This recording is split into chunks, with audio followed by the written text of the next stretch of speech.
ታሪካችን ሲጀምር ቺንግ የተባለች ወጣትና ቆንጆ ሴት ወደ ትውልድ ከተማዋ በፕሌን ስትጓዝ አሳይቶን ይጀምራል።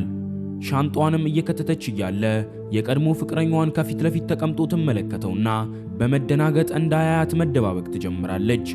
የበረራ ጉዟቸው ተጠናቆም ወደ ቤተሰቦቿ ቤት ከደረሰች በኋላ እናቷ ከተገናኙ ስለቆዩ እየጮኸችባት ስትቆጣት እናያለን። እሷም ብትሆን ይቅርታን ጠይቃት አባቷ ወደተኛበት ክፍል በመግባት ሰላም ብላ ወደ ሕክምና ቦታ ተያይዘው ሄደው የህመሙን ጉዳይ መታየት እንዳለበት ትነግረዋለች። በዚህ መልኩም ለደቂቃዎች ያክል ከተነጋገሩ በኋላ እረፍት ለማድረግ ወደ ክፍሏ ትገባና የድሮ ዕቃዎቿን መመልከት ስትጀምር ትዕይንታችን በትውስታ ወደ ኋላ ይወስደናል። በዚህም ጊዜ ላይ ወደ ዩኒቨርሲቲ የምትገባበት ቀን ስለደረሰ ወደ ተመደበችበት ዩኒቨርሲቲ ጉዞዋን ታደርጋለች። በዛም የመጀመሪያ ቀኗ ሲሆን ወደ ዶርሟ ከመግባቷ በፊትም በግቢው ውስጥ አንድ ተማሪ ተጣልቶ ግንባሩን እየደማ ትመለከተውና ይዛው የነበረውን ሶፍት ሰጥታው የመረጠችው ዩኒቨርሲቲ ስለደረሳት ደስተኛ ሆና ወደ ዶርሟ በመግባት ዕቃዎቿን ማስተካከል ትጀምራለች።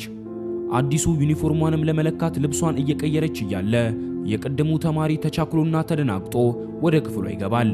ስሙም ሊራን ሲባል እሱም ጥፋትን አጥፍቶ ከጠበቀዎቹና ከመምህሩ ለማምለጥ እሷ ዶርም ውስጥ ለመደበቅ እየሞከረ ነበር። እሷም ባደረገው ነገር ብትናደድበትም ነገር ግን እንዲደበቅ ትረዳውና መምህሯ ከቦታው ላይ ከሄደች በኋላ ከዶርሟ ለቆ እንዲወጣ ልታደርገው ስትሞክር እሱ ግን በተቃራኒው ሊቀርባትና ሊተዋወቃት በማሰብ አንድ የዘፈን ማጫወቻ መሳሪያን በምስጋና መልክ ይሰጣታል። የመጀመሪያዋ ቀን በመሆኑና ለከተማውም አዲስ በመሆኗ የሚያጋጥማትን ነገር በሙሉ በጥርጣሬ እየተመለከተች ቺንግ ልታናግረውም ሆነ ልትተዋወቀው አልፈለገችም ነበር። ታዲያ የዛሬውን ቀን በዚህ መልኩ ተጠናቆ ቀናቶች እያለፉ መጥተው ግቢውን ለመላመድ እየሞከረች መማሯን ቀጥላለች። የመጣችውም ሀገሪቷ ውስጥ ከሚገኝ አነስ ያለ ገጠራማ ቦታ ስለነበር ምንም ያክል እዛ ጎበዝ የነበረች ቢሆንም አሁን ላይ ግን ልክ እንደሷ ጎበዝ የሆኑና የሚፎካከሯት ተማሪዎች በመብዛታቸው እንዲሁም ባህሪዋ ከነሱ ባህሪ ጋር ሊገጥም ባለመቻሉ በጠበቀችው መልኩ ሁኔታዎች ቀላል ሆነው ሊጠብቋት አልቻሉም። እንዲሁም በዛው ልክ የሴትም ሆነ የወንድ ጓደኛ ልታፈራ አልቻለችም ነበር። አንድ ቀን ማታ ላይም ኃይለኛ ዝናብ መጣል ይጀምርና ለዝናብ ካላት ፍቅር የተነሳ በጃንጥላ ወደ ውጪ በመውጣት መሃል መንገድ ላይ እየደነሰች ለብቻዋ መዝናናት ትጀምራለች። በዚህ ጊዜ ግን አንድ ያላስተዋለችው ነገር ቢኖር ከርቀት ሊራን የተባለው ተማሪ እየተመለከታትና በድርጊቷ ፈገግ እያለ እንደነበረ ነው። ባህሪዋን በትንሹም ቢሆን እየተመቸው ስለነበር በድንገት የተገናኙ በማስመሰል አውቆ ተከትሏት ጓደኛዋ ለመሆን ምክንያቶችን እየደረደረ የስልክ ቁጥሩን ሰጥቷት ይሄዳል። በቀጣዩ ቀን ላይም ክፍል ውስጥ እያሉ ሲሲ የተባለች አንዲት ጉልበተኛ ተማሪ በድንገት የቺንግ ቦርሳ መሬት ላይ ተዘርግፎ ከቦርሳዋ ውስጥ የወደቀውን የሙዚቃ ማጫወቻ ከተመለከተች በኋላ ይሄ ማጫወቻ የሊራን እንደሆነና እሷም ሰርቃው እንደሆነ በመናገር ጣቷን እሷ ላይ ቀስራባት ምንም ያክል ሊራን በስጦታ መልክ የሰጣት ቢሆንም እሷ ግን ሌባ እያለቻት ትወነጅላት ጀመር። ለዚህም ነገር ምክንያቷ ሊራንን ስለምታፈቅረውና ምንም ያክል ከዚህ በፊትም እንደምትወደው ብትነግረውም እሱ ግን በቁም ነገር ሳይወስዳት ንቆ ስለተዋትና የሙዚቃ ማጫወቻውም የሱ እንደሆነ ስለምታወቅ ከእሷ ጋር ስትመለከተው ጊዜ ውስጧ በቅናት ተሞልቶ ነበር።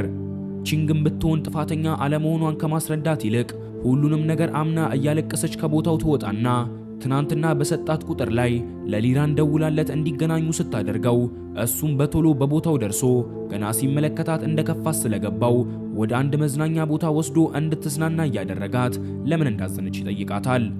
እሷም ስለተፈጠረው ነገር ስትነግረው ለሁሉም ነገር ጥፋተኛ ራሱን አድርጎ በመቁጠር ይቅርታን ለመጠየቅና በዛውም ሊከሳት ወደ አንድ ቅንጡ ሬስቶራንት ወስዷት ምሳ ይጋብዛት ጀመር።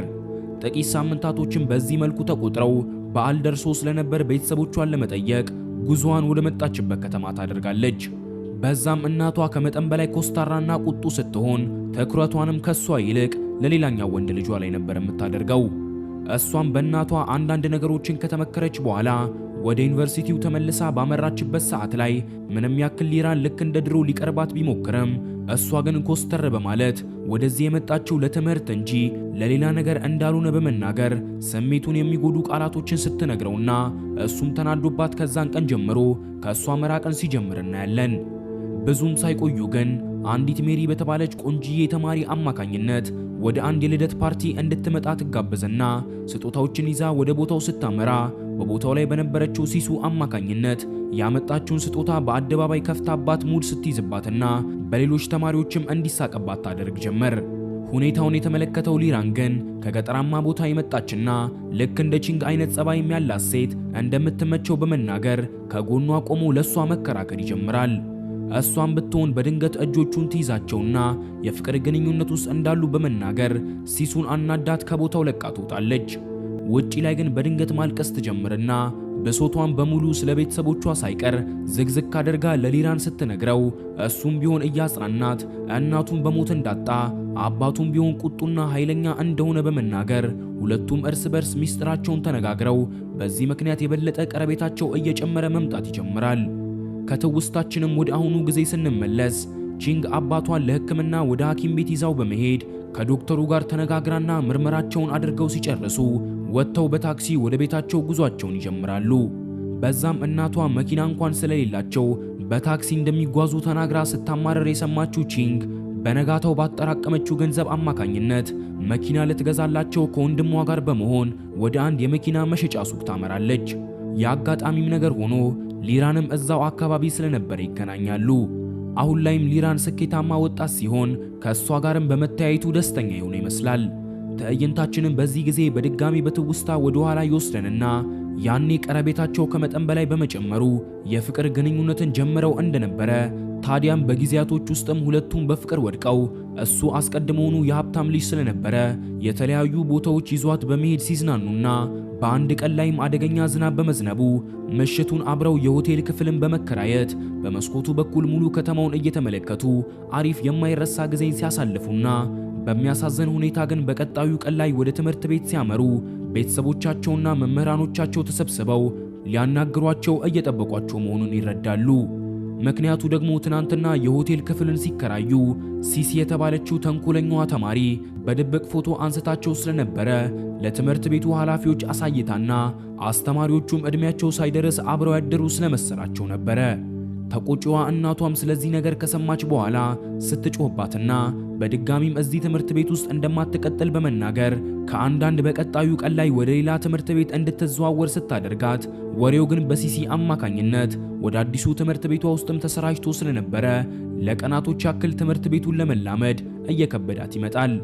በዚህም ምክንያት ለእናትና አባቷ የተፈጠረውን ነገር በሙሉ እያስረዳቻቸው መጥፎ ነገር እንዳልፈጸመችና ሁሉም ነገርም እሷን በምጠላት ተማሪ የተቀነባበረ ነገር እንደሆነ በማስረዳት ይቅርታን አድርገውላት ወደ ቀድሞ ትምህርት ቤቷ እንድትመለስ፣ እሷን በምትኩ በአዲሱ ትምህርት ቤቷ ውስጥ የመጀመሪያ ሴሚስቴር ውጤቷን ከበፊቱ ይልቅ እንደምታሻሽል ቃል ስትገባላቸው፣ እናቷን በሐሳቡ ተስማምታ ሴሚስቴሩ ሲያልቅ በገባችላት ቃል መሰረት ውጤቷን በማሻሻሏ ወደ ቀድሞ ትምህርት ቤቷ እንድትመለስ ታደርጋታለች። አሁን ላይም ቺንግ ባህሪዋን የቀየረች ሲሆን በድጋሚም ሲሱ የተባለችዋ ተማሪ እንደለመደችው ልትጨቁናት ብትሞክርም ቺንግ ግን ልክ እንደ ድሮ አንገቷን ከመድፋት ይልቅ ለጥፋቷ ዋጋዋን እየሰጠቻት ትገኛለች። እንዲሁም በዚህኛው ትምህርት ቤት ውስጥም ቢሆን ውጤቷ ከሌሎች ተማሪዎች የላቀ በመሆኑ ወደ ሻንጋይ ከተማ በመሄድ ስራዋን እየሰራች በዛውም ትምህርቷን የምትቀጥልበትን የስኮላርሺፕ እድል ሲመቻችላትና እሷም በዚህ ጉዳይ ላይ ለመወሰን ፍቅረኛዋ የሆነውን ሊራንን ልታናግረው ብትሞክርም እሱ ግን አያቱ ስለታመመ ለቀናቶች ያክል ወደ ትምህርት ቤት ሊመጣ አልቻለም ነበር። ስለዚህም ውሳኔን ለመወሰን እናቷን ስለ ሁኔታው ታናገራትና ቁጣዋ እናቷ ግን በተቃራኒው እዚህ ሆና ታናሽ ወንድሟን እንደምታስጠናውና ሴት ልጅ ምንም ያክል ብትማርም ዋጋ እንደሌላት በመናገር ስሜቷን የሚጎዱ ቃላቶችን ትናገራታለች። ከጥቂት ቀናቶች በኋላም የሊራን አያት በህመሙ አማካኝነት መትረፍ ሳይችል ቀርቶ ህይወቱ ያልፋል። ቺንግም በለቅሶ ላይ ተገኝታ እያጽናናችው ስትሆን እሷም በእናቷ ምክንያት እሱ ደግሞ በአያቱ ሞት ምክንያት ካደረበት የድብርት ስሜት ለመውጣት ወደ አንድ መዝናኛ ቦታ ይዛው በመሄድ አንዴ በጀልባ አንዴ ደግሞ በእግራቸው እያደረጉ ለሰዓታቶች ያክል ሁሉንም ነገር ረስተው መዝናናት ይጀምራሉ። እሱም በተማሪዎቹ አማካኝነት ስለቀረበላት የስኮላርሺፕ እድል የሰማ ሲሆን ከሷ ግን ፍቅር ስለያዘው ከተማውን ለቃ ስትሄድ እንደሚጎዳ ቢገባውም ነገር ግን ቤተሰቦቿ ያሉበት የድህነት ሁኔታና ከልጅነቷ ጀምሮም ታቀደው የነበረው ቦታ ላይ ለመድረስ ግን የመጣላትን እድል እንድትጠቀምበትና ወደ ሻንጋይ ከተማም ሄዳ እየሰራች ትምህርቷን እንድትከታተል ይመክራታል። ከትውስታችንም ወደ አሁኑ ጊዜ ስንመለስ ሁለቱም ተያይዘው ከመኪናው መግዣ ቦታ ወጥተው ስላሳለፉት ጊዜያቸው ሲነጋገሩ ከቆዩ በኋላ በትናንትናው ዕለት በዶክተሮቹ አማካኝነት አባቷ በካንሰር በሽታ መጠቃቱን በመረዳቷ ስለ ሁኔታው ለሊራን ትነግረውና እሱም በሁኔታው እያጽናናት በአባቱ አማካኝነት ወደሚያውቀው ጥራቱን የጠበቀ ሕክምና አባቷን እንዲገባላት ያደርጋል። በሚያሳዝን ሁኔታ ግን አባቷ እስከዛሬ ነፃነትን ስላልሰጣትና ከእናቷ ፊት ለፊት ቆሞም ለሷ ሊጋፈጥላት ባለመቻሉ ይቅርታን ጠይቋት ህልሟንም እስከ መጨረሻው ድረስ እንድታሳካው መክሯትና አንዳንድም የስንብት ቃላቶችን ተናግሯት በቀጣዩ ቀን ላይ ህይወቱ ያልፋል። እሷም ወደዚህ ከተማ ተመልሳ የመጣችው አባቷ በመታመሙ ልታሳክመው ስለነበረ የአባቷ ህይወት በማለፉ ተመልሳ ወደ ሻንጋይ ለመሄድ ትወስናለች። ከታናሽ ወንድሟ ጋር መነጋገር ትጀምርና እሷ እንደምታስበው እናቷ እንደማትጠላት ከዚህም ከተማ ለቃ ከሄደችበት ጊዜ ጀምሮ ስለሷ የሚወጡ ዜናዎችንም ሆነ ስለ ትምህርቷ ሁሉ ቀን ከሌሊት ትከታተል እንደነበረ በማስረጃ አድርጎ ያሳያታል። ይህም ክስተት እስከዛሬ በመጥፎ ነገሮች ትገፋት የነበረው ትዕግስትንና ጥንካሬን እንድትማር አስባ እንደነበረ እንድትረዳ ያደርጋታል። በመቀጠልም ምንም ያክል ቢለያዩም በችግሯ ሰዓት ግን ከጎኗ በመሆን አባቷን እያስታመመላት ወደ ነበረው የቀድሞ ፍቅረኛዋ ሊራን ጋር በመሄድ ወደ ሻንጋይ ልትሄድ መሆኑን ነግራው የስንብት ለመጨረሻ ጊዜ እራትን አብረው እየበሉ መነጋገር ይጀምሩና ወደዚህ ስትመለስ በድጋሚ እንደሚገናኙ ተስማምተው በቀጣዩ ቀን ላይ ጉዞዋን ታደርጋለች። ነገር ግን እዛም ከሄደች በኋላ ከዩኒቨርሲቲ ጀምሮ ከሱ ጋር ያሳለፈቻቸውን ነገሮች ማስታወስ ማቆም አቅቷት ነበረ። በዚህም ምክንያት አንድ ወርን እንኳን በሻንጋይ ከተማ ውስጥ ሳትቆይ ትመለስና ከሊራን ጋር ትገናኛለች። ሊራንም ለምን ተመልሳ እንደመጣች ሲጠይቃት ያለሱ መኖርም ይሁን ማሰብ እንደማትችል ትነግረዋለች። ይህንን የሰማው ሊራንም በደስታ ሁለቱ አጣጥመው ያልጨረሱትን የልጅነት ፍቅራቸውን ምንም ያክል የቤተሰብ ጫናና በአንዳንድ ነገሮችም ተፈተነው ለዓመታት ያክል ተለያይተው ቢቆዩም በስተመጨረሻ ግን አንድ ላይ ሆነው ሁለቱም ደስተኛ ሆነው መኖር ሲጀምሩ እያስመለከተን ታሪካችን ያበቃል። እንደዚህ አይነት ኮንተንት ሞሮፍ እንዲሰራላችሁ የምትፈልጉ ከሆነ ተመችቶናል ይቀጥል ብላችሁ ጻፉልኝ። ሰብስክራይብ ማድረግ እንዳይረሳ። እዚች ጋር የምትመለከቷትን ቪዲዮ ተመልከቷት። ፕላስ ደግሞ ኮምፔር አድርጋችሁ ንገሩኝ። በቃ ይመቻችሁ።